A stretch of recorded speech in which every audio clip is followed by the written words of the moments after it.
Pemirsa Kompas TV yang dirahmati Allah Subhanahu wa taala.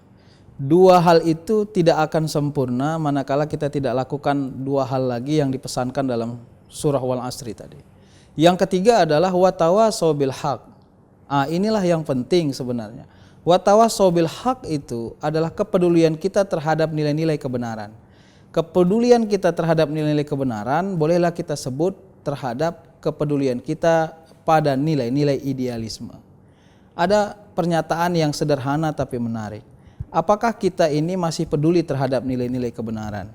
Ataukah kita ini menjadi orang yang mencoba memaklumi kesalahan-kesalahan? Apakah kesalahan itu dilakukan oleh orang-orang pribadi atau kesalahan itu kita sendiri yang melakukan?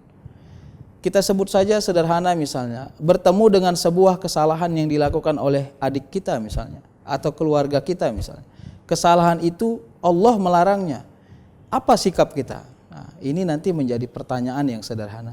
Kalau kita masih mencoba memaklumi ada kesalahan yang kita anggap itu kewajaran, maka idealisme kita terkait dengan nilai-nilai kebenaran belum muncul. Oleh karenanya, pesan dalam surah Wal Asri tadi adalah orang-orang yang tidak rugi dengan waktunya adalah dia berhasil memesankan kebenaran itu, menjalankan kebenaran itu kepada siapa saja orang-orang di sekelilingnya tanpa melihat apa background latar belakang orang itu. Tentunya disampaikan dengan cara yang ma'ruf, bukan dengan cara yang mungkar. Kita menyampaikan kebenaran dengan cara yang benar, jangan menyampaikan kebenaran dengan cara yang salah. Ini ada beberapa hal yang menarik secara sederhana. Seorang ibu misalnya ingin menyuruh anaknya mandi, tapi sebelum menyuruh anaknya mandi, panjang sekali kalimat yang diucapkan. Yang disebutlah anaknya pemalas, yang disebutnya anaknya seperti ayahnya, yang disebutlah anaknya bandel, baru disuruh mandi. Ini kan menjadi sesuatu yang tidak baik. Kenapa? Menyampaikan kebaikan harus dengan cara yang baik. Dan inilah filosofi yang kita sebut tadi. Jadi watawasau bil haq, bagaimana kepedulian kita terhadap nilai-nilai kebenaran, idealisme kita terhadap nilai kebenaran, itu menjadi jati diri kehidupan kita. Kita ini berkawan sama orang yang tidak baik boleh saja, tapi kita tidak mengikut keburukan orang lain. Kita ini berkawan sama orang yang jahat, ya oke-oke saja, tapi kita bukan orang jahat. Kita ingin orang-orang yang tidak baik di sekeliling kita seiring waktu dengan kebaikan kita yang istiqomah, dia juga bisa ikut menjadi orang baik. Pemirsa Kompas TV yang dirahmati Allah. Yang berikutnya adalah watawasau bis-sabr. Bagaimana kepedulian kita terhadap nilai-nilai kesabaran. Kepedulian kita terhadap nilai-nilai yang kadangkala sesuatu itu sangat kita harapkan tapi belum Allah berikan. Ada pernyataan yang sangat sofistik. Katanya begini, orang-orang boleh saja meminta dan berikhtiar atau berusaha terhadap apa yang dia minta. Tapi sebaik-baik orang yang berusaha itu adalah ketika ia bertawakal kepada Allah atas apapun yang Allah hasilkan dari semua yang ia minta. Kadang-kadang kita meminta sesuatu kepada Allah yang banyak, tapi Allah tidak beri sesuatu yang banyak itu, cuman Allah beri manfaat dari apa yang banyak itu. Boleh saja. Watawasau bis-sabr itu efeknya adalah positive thinking. Orang-orang yang peduli terhadap nilai kesabaran, pertama dia berhasil menyampaikan pesan-pesan kesabaran itu kepada orang-orang di sekitarnya. Yang kedua dia berhasil melaksanakan kesabaran itu dalam kehidupannya. Karena orang-orang yang sabar tidak pernah negative thinking, tidak pernah bersuuzon terhadap Allah. Yang benar adalah apapun yang Allah takdirkan dalam hidup kita harus berhusnuzon, berprasangka positif.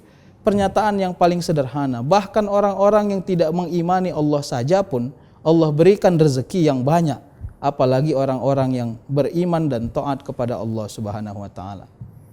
Pemirsa Kompas TV yang dirahmati Allah, filsafat waktu atau filosofi waktu kepada orang-orang beriman harus menjadi cara kita merubah diri kita menjadi lebih baik. Hadis Rasul yang sangat populer misalnya Rasul menyebut, orang-orang beriman itu tipologinya ada beberapa hal. Pertama, dia adalah orang yang rugi kalau harinya hari ini sama seperti harinya yang semalam. Lebih rugi lagi kalau harinya hari ini lebih buruk dari hari semalam. Dan orang yang beruntung adalah orang yang harinya hari ini lebih baik dari harinya yang semalam. Apakah ini pada aspek yang mana? Ini boleh saja kita sebut aspek dunia dan aspek akhirat. Aspek dunia boleh kita sebut. Kita sudah umur berapa, cita-cita kita apa yang harus kita lakukan, silahkan. Tapi aspek akhirat tidak boleh ditinggalkan. Apa yang sudah kita lakukan terkait dengan ibadah kita pada umur yang sekarang ini? Apa pula yang belum kita lakukan pada aspek ibadah kita pada umur yang sekarang ini? Malu kita kepada Allah Subhanahu wa taala sedewasa ini atau umur kita sudah segini misalnya, tapi kita belum berhasil melakukan hal-hal baik yang orang lain mungkin sudah lebih dahulu melakukan itu. Pemirsa Kompas TV yang dirahmati Allah, di dalam Al-Quran juga Allah menyebut, azkuruni azkurkum fashkuruli wala takfurun, ya. Ingatlah Allah, Allah akan mengingat kita. Washkuruli, dan bersyukurlah kepada Allah. Wala takfurun, jangan engkau kufur kepada Allah Subhanahu wa taala. Peringatan ini sangat menarik. Walaupun Allah tidak punya motivasi atau keinginan atau hajat terkait dengan ibadah kita, tapi kalau Allah sudah sebutkan orang yang mengingat Allah, Allah juga akan mengingat kita. Dan syukurlah, tidak boleh kita kufur. Ini juga menjadi cara kita untuk menunjukkan bagaimana sebenarnya sikap ketauhidan kita kepada Allah Subhanahu wa taala. Orang-orang yang dengan waktu yang dia masukkan, misalnya ini sudah tahun 2017, kita berada di awal tahun 2017, apa sikap kita terkait dengan ketauhidan kita? Ini yang menjadi evaluasi dan muhasabah. Apakah dominasi kehidupan dunia kita masih lebih tinggi daripada dominasi keakhiratan kita? Saya sebutkan begini, orang sering bekerja 8 jam sampai 10 jam dalam setiap hari. Apakah 8 sampai 10 jam bekerja untuk dunia itu tidak ada motivasi akhiratnya? Kalau tidak ada, maka cara kita adalah harus menjadikan 8 sampai 10 jam kerja kita satu hari itu ada motivasi akhiratnya. Misalnya niat diperbaiki, cara kerja diperbaiki. Kalau orang takut kepada Allah pasti kerjanya jujur.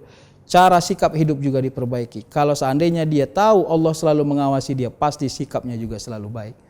Pemirsa Kompas TV yang dirahmati Allah, tahun 2017 ini haruslah menjadi tahun yang lebih baik bagi nilai-nilai keimanan kita.